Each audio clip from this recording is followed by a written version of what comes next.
पन्नगे च सुरेन्द्रे च कौशिके पाद संस्पृशि निर्विशेष मनस्काय श्री वीरस्वामिने नमः। आर्हत वाङ्मय में कहा गया है,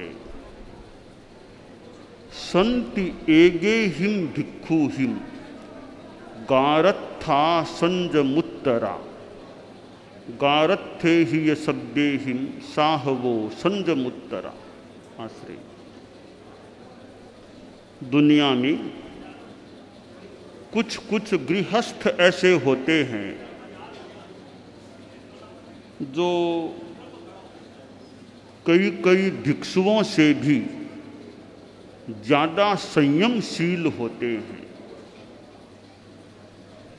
और गृहस्थों से सभी से आमतौर से साधु तो बड़े होते ही हैं, संयम में उच्च होते हैं। यानी सन्यासी साधु भी कई प्रकार के होते हैं। कई सन्यासियों में उतनी साधुता साधना न भी हो जितनी साधना किसी गृहस्थ में हो सकती है, और शुद्ध साधु तो गृहस्थों से उच्च होते ही हैं। गृहस्थों में भी श्रावक होना विशेष बात है। नाम भले श्रावक हो या और कुछ हो, धार्मिकता जिसमें हो वह गृहस्थ बड़ा होता है। दुनिया में पद मिल सकते हैं, कोई मंत्री बन जाए और कोई उच्च पद पर आ जाए। उन पदों के सामने अगर श्रावक का पद है तो एक अपेक्षा से श्रावक का पद बड़ा होता है। और पद तो कोई छीन भी ले, कोई पदच्युत भी कर दे, पर श्रावक का जो पद है और उस व्यक्ति की भावना मनोबल ठीक है तो श्रावक के पद से उतारना किसी के बस की बात नहीं। कई देवता भी श्रावक को श्रावकत्व से च्युत नहीं कर सकते। मुझे जानकारी मिली कि आज श्रावक सम्मेलन रखा गया है। साउथ कोलकाता स्तरीय हो सकता है। श्रावक वह भी जैन शासन का एक अंग होता है। चतुर्विध धर्म संघ में जहाँ साधुओं का अपना स्थान है, साध्वियों का अपना स्थान है, तो श्रावकों और श्राविकाओं का भी अपना स्थान होता है। श्रावक में श्रद्धा निर्मल और मजबूत होनी चाहिए। श्रद्धा किसके प्रति हो? देव गुरु धर्म के प्रति श्रद्धा, और सार संक्षेप में सच्चाई के प्रति श्रद्धा। दुनिया में यथार्थ बड़ी चीज होती है। मैं सोचता हूं और मानता हूं सिद्धांततः संप्रदाय भी नीचा, उससे भी ऊपर सच्चाई होती है। सच्चाई साध्य है, संप्रदाय एक साधन है। तो साध्य बड़ा होता है, साधन का उससे नीचे का स्थान है। एक शहर में जाना है तो रास्ता एक साधन है, मूल तो लक्ष्य शहर में जाना है। तो संप्रदाय सहायक बनता है, पर संप्रदाय भी आखिर किस लिए? साध्य को पाने के लिए होता है। और जहां कहीं ऐसा स्पष्ट लगे कि संप्रदाय की अब अपेक्षा नहीं, अब तो संप्रदाय से भी ऊपर उठकर साधना करनी चाहिए, तो वहाँ हमारे प्राचीन साहित्य में विधान है, बात आती है कि संप्रदाय को छोड़कर भी साधना की जा सकती है। एक जगह बात आती है हमारे प्राचीन साहित्य में कि एक आचार्य होते हैं, आचार्य हैं, उनके मन में कभी आ जाए कि अब तो संघ की सेवा कर ली, अब तो मुझे अकेले होकर साधना करनी चाहिए। गुरुदेव तुलसी ने आंशिक रूप में कुछ ऐसा प्रयोग किया होगा, ऐसा लगता है। उन्होंने अपना आचार्य पद छोड़ दिया, धर्म संघ तो नहीं छोड़ा, आचार्य पद छोड़ दिया। तो यह भी एक प्रकार से विशेष साधना का प्रयोग हो सकता है। जैसे कि इतने वर्षों तक संघ की सेवा मैंने कर ली, अब तो मैं अपनी व्यक्तिगत साधना में लगूं। हमारे धर्म संघ में अब तक के इतिहास में एकमात्र आचार्य तुलसी ऐसे हुए जिन्होंने जीवन काल में आचार्य पद का परित्याग कर दिया और परम पूज्य महाप्रज्ञ जी को आचार्य पद पर प्रतिष्ठित कर दिया। पद का त्याग करना, वह भी स्ववस्था में करना, तो बड़ी बात, बड़ी साधना होती है। वरना पद के प्रति भी आदमी का मोह हो जाता है और पद व्यामोह, पद मोह को छोड़ देना एक त्याग होता है। स्वस्था में छोड़े तो मजबूरी से छोड़ना तो ठीक है, वो छोड़ना पड़ता है। स्वस्था में कोई विवेक पूर्वक औचित्य के साथ अधिक हित को पाने के लिए पद को छोड़ता है, वह अपने आप में त्याग है, वह सामान्य बात हो जाती है। वरना आदमी के मन में नाम, ख्याति, यश, पद, प्रतिष्ठा की आकांक्षा रह सकती है। तो वो साहित्य में, प्राचीन साहित्य में आता है कि कोई आचार्य यह सोच ले, अब मुझे तो एकांत, अलग एकाकी साधना करना है। तो आचार्य के लिए मार्गदर्शन दिया गया है कि देखो तुम आचार्य हो और तुम्हारे मन में संग मुक्त होकर एकाकी विहरण करते हुए साधना करने की इच्छा है, तो तुम मुख्य इस बात पर ध्यान दो कि तुम्हारे पीछे कोई तैयार हुआ या नहीं हुआ। पहले नहीं हुआ तो पहले तैयार करो अपने किसी शिष्य को, उसे प्रशिक्षित कर दो। जब तुम्हें यह लगे अब मेरा शिष्य तैयार हो गया है, काम संभाल सकता है, तब तुम धर्म संघ के सामने अपनी बात रखो कि अब मेरे पीछे मेरा शिष्य तैयार हो गया है, तो मैं अब मुक्त होकर अकेला साधना करना चाहता हूं। और फिर अपने शिष्य को संघ के सामने प्रस्तुत कर दे, यह मेरा शिष्य दायित्व संभालेगा, अब मैं मुक्त होना चाहता हूं। अपने प्रशिक्षित शिष्य को दायित्व सौंपकर आचार्य शिक्षा दे धर्म संघ को कि देखो मैं जा रहा हूं, तुम मेरे इस शिष्य का सम्मान रखना और इनकी आज्ञा में रहना। फिर वे आचार्य संघ मुक्त होकर के अकेले बिहार प्रस्थान कर दें और धर्म संघ उनको देखता रहता है, आचार्य श्री जा रहे हैं, जा रहे हैं, जा रहे हैं। जब तक वे दिखाई देते हैं तब तक उन्हें देखते रहते हैं। जब आंखों से ओझल हो जाते हैं तब साधु साधियां लौट आते हैं। अर्थात यह धर्म संघ एक साधना में सहायक है। एक उच्च भूमिका पर आरूढ़ होने के बाद आदमी एकाकी साधना के लिए भी प्रस्थान कर सकता है। वर्तमान में वह व्यवस्था संभवतः लगभग प्रयोग में लेने की नहीं है, वह प्राचीन काल का एक व्यवस्था का विधान था। बाकी तो संघ बड़ा उपकारी होता है, सहायक होता है, और कोई छोटी मोटी तुच्छ बेकार की बातों को सामने रख करके कोई संघ को छोड़ने की बात सोचता भी है तो वह एक दुनिया का अभागा आदमी है। जो एक मानो कल्प वृक्ष की छाया से दूर होने की बात सोचता है फिर छोड़ भी देता है। किसी को चिंतामणि रत्न मिल जाए, उसे कौवे को उड़ाने के लिए फेंक दे, नासमझ आदमी होता है। तो धर्म सिंह जिसे संग प्राप्त है उसको कोई छोड़ दे, तुच्छ बातों को लेकर वह अभागा आदमी होता है। इसलिए संघ शरणम, संग शरण होता है। संघो शरणम तो सभ्येषु आश्रय, संग सबके लिए शरण भूत होता है।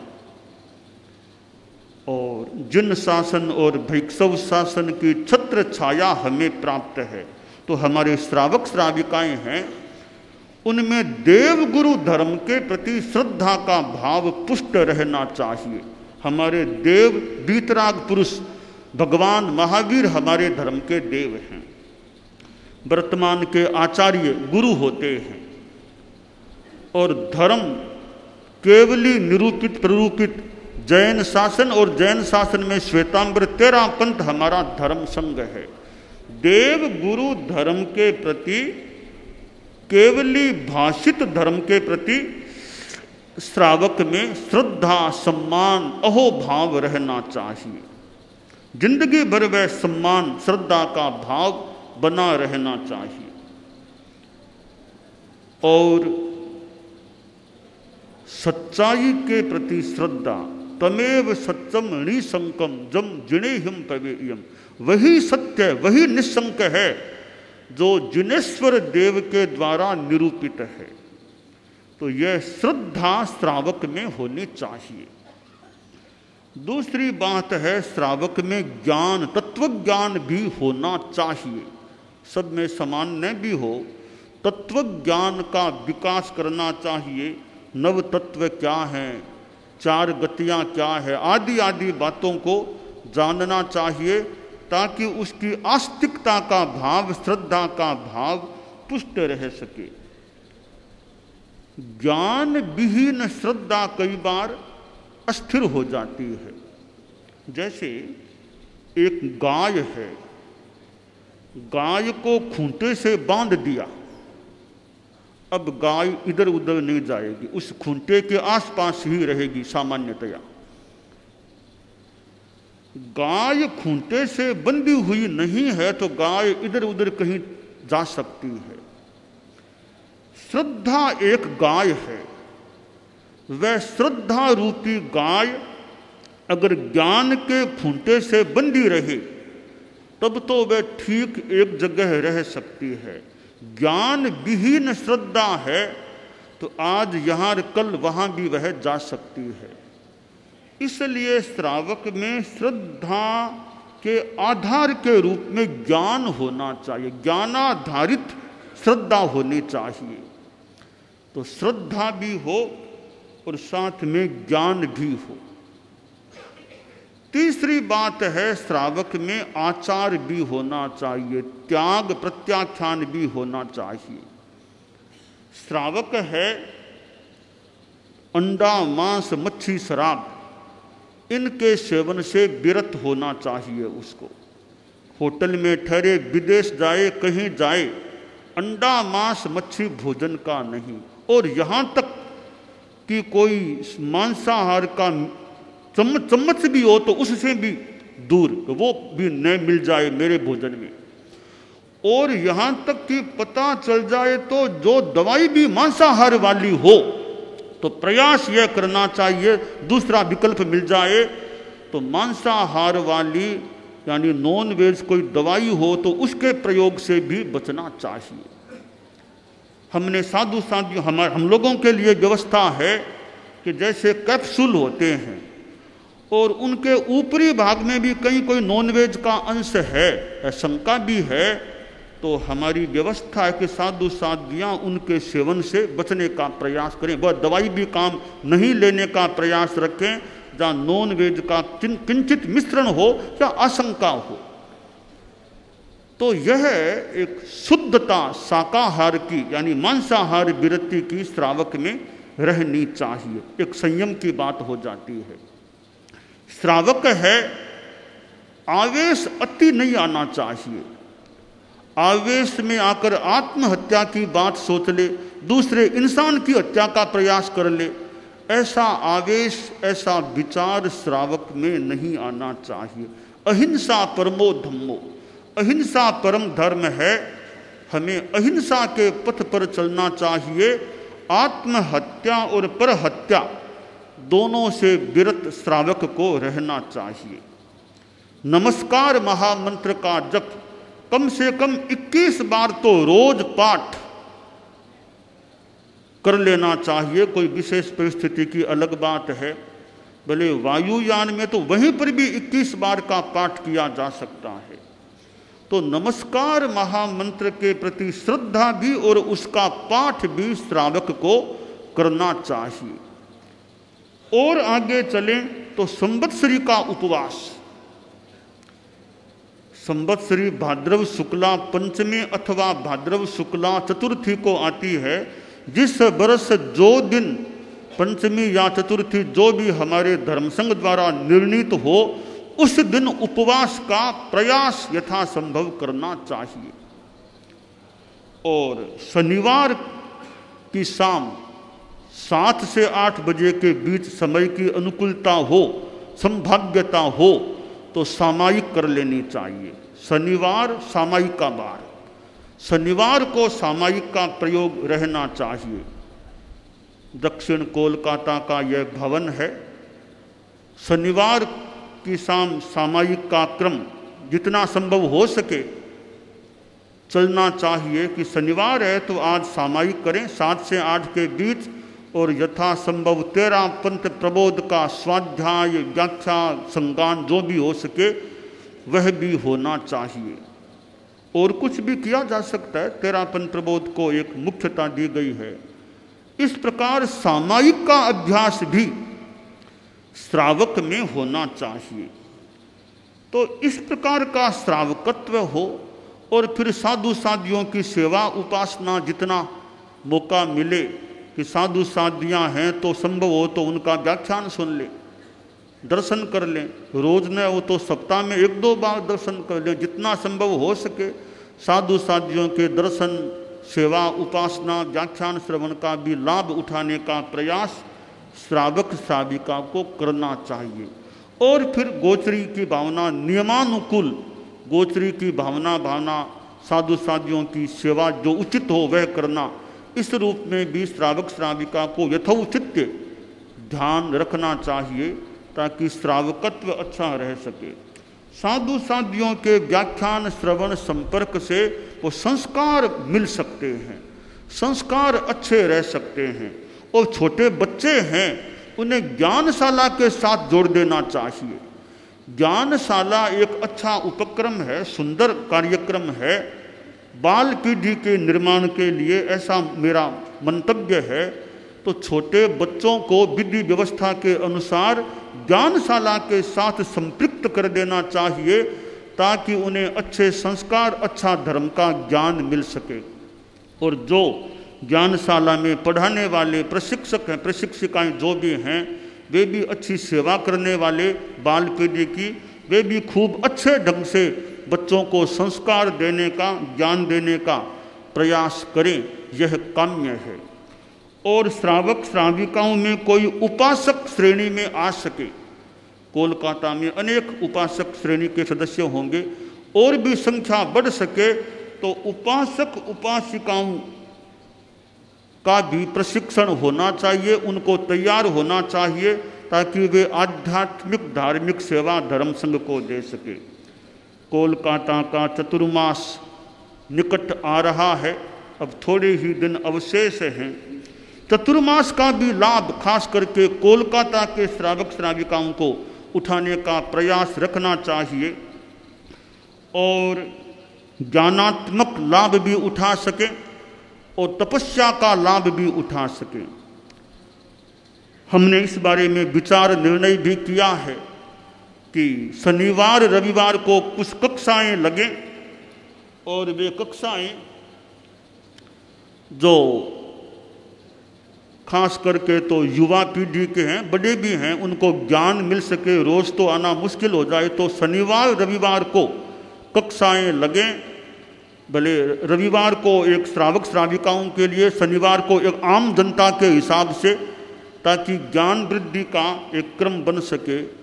और तपस्या में मैंने पहले भी कहा था कि साध्वी प्रमुखा जी ने भी फरमाया था कि 11 रंगी की तपस्या का एक प्रयास हो, पूरी व्यवस्था उसकी साध्वी प्रमुखा जी साध्वियों की जानकारी में होगी। संवत्सरी से पूर्व के दिनों में, संवत्सरी तक के दिनों में 11 रंगी का उपक्रम चले। और फिर अभी चतुर्मास लगने से पूर्व के 3 दिन हैं, चतुर्मास लगने के दिन को मिला करके तेले का अनुष्ठान किया जाए। जो कर सकें, जिनके अनुकूलता हो, वे तेले की साधना, तेले की तपस्या करने का प्रयास करें।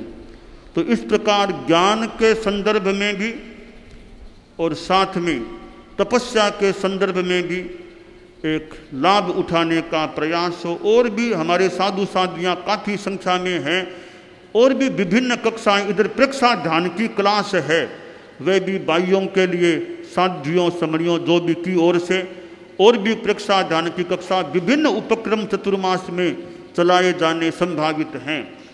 तो हालांकि क्षेत्रीय दूरता कुछ हो सकती है, कई वहाँ रहने वाले लाभ लेने वाले भी हो सकेंगे, कई दूर रहने वाले, जिनके जैसी अनुकूलता हो, चतुर्मास का भी लाभ उठाने का प्रयास करना चाहिए। और रविवार को 2 कक्षाएं निर्णित की गई है, एक लगभग 1 बजे से 2 बजे तक दिन में, जिसमें तत्वज्ञान आदि की बात हो। दूसरी 2:15 से 3:15 रविवार को, जिसमें जीवन शैली, ध्यान आदि विषयों से संबंधित ज्ञान दिया जा सकेगा, वो कक्षा चल सकेगी। तो रविवार को 2 कक्षाएं अपराह्न मध्याह्न में रखी गई हैं। और बालक बालिकाओं के लिए क्लास तय की गई है कि सवेरे रविवार को 9:30 से 10:30 बजे तक करीब एक क्लास, इधर व्याख्यान चले, उधर बालक बालिकाओं का अलग कक्षा चले। छोटे बालक बालिकाओं को 6 वर्ष की संपन्नता से 18 वर्ष की संपन्नता तक के जो बालक बालिकाएं हैं, उनके लिए एक कक्षा की व्यवस्था की गई है प्रत्येक रविवार को, लगभग 9:30 से 10:30 लगभग तक के लिए। इस प्रकार अनेक उपक्रम तय किए गए हैं। तो कोलकाता के श्रावक श्राविकाएं उन उपक्रमों से यथासंभव लाभान्वित होने का प्रयास करें। हालांकि व्यवस्था का भी बड़ा पक्ष है, कोलकाता के श्रावक श्राविकाओं के लिए आगंतुकों की व्यवस्था का भी बड़ा काम है।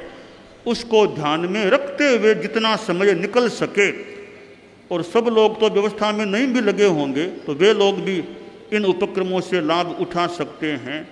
तो चतुर्मास का एक अच्छा सुंदर अवसर सामने है, इसका समुचित लाभ उठाने का प्रयास होना चाहिए।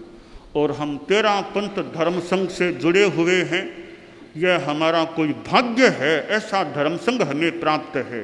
गीत में कहा गया, हमारे भाग्य बड़े बल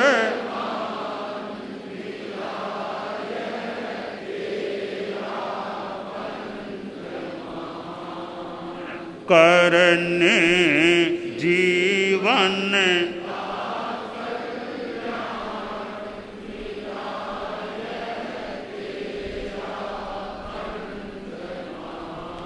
भिक्षु ने ढूंढ कैसा अमृत, भिक्षु ने ढूंढ